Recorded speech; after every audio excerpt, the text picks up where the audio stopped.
Lotus from mud, rising through adversity with insight. I want to tell you a story, not of someone who succeeded easily, but of someone who collapsed and then slowly stood up again, not through force, but through insight. Her name is Sofia. Sofia was a young woman full of hope.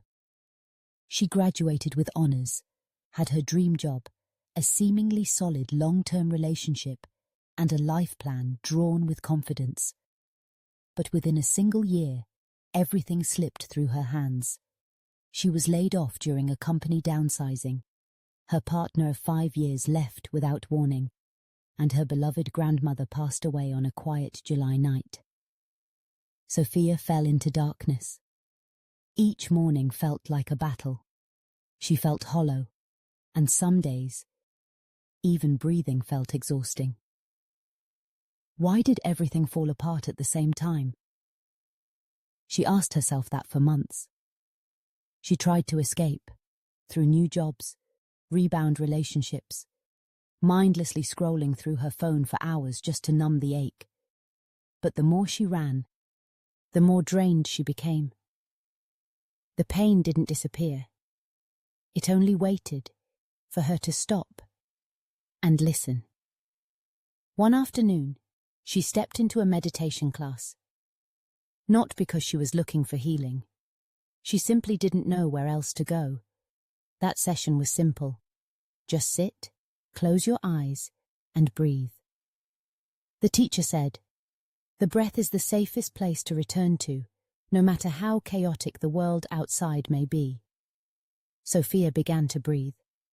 At first, with tears, but gradually, with a quiet honesty she hadn't given herself in years. In the days that followed, Sofia began journaling, not to fix anything, just to understand. She wrote about grief, anger, confusion, and then she began to see. Pain wasn't here to destroy her, it was here to show her what had been ignored, to remind her that she too was human, that she was allowed to hurt, allowed to not know. The more deeply she looked into her pain, the more beauty she began to see. Just like mud, dark, messy, yet the only place a lotus can grow.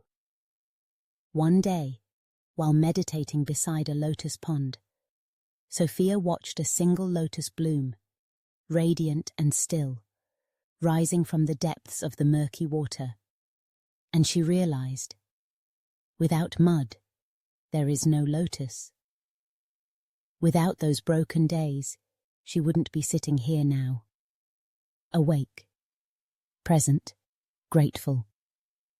The suffering didn't make her weaker. It made her see the world with softer eyes, with a heart no longer afraid to feel. From then on, Sofia stopped trying to be happy. She began choosing to be real. When she felt joy, she smiled. When she felt pain, she breathed with it. When she faced loss, she didn't run. She sat down and held it like a trembling child. She wrote gentle letters to herself. She meditated not to escape her feelings, but to befriend them, to become like a mother who simply holds her child as they cry. No rush to fix, just presence. 2 years later, Sofia didn't go back to her old self. She became someone entirely new. Not stronger in the traditional sense, but softer, truer, more whole. She no longer chased perfection.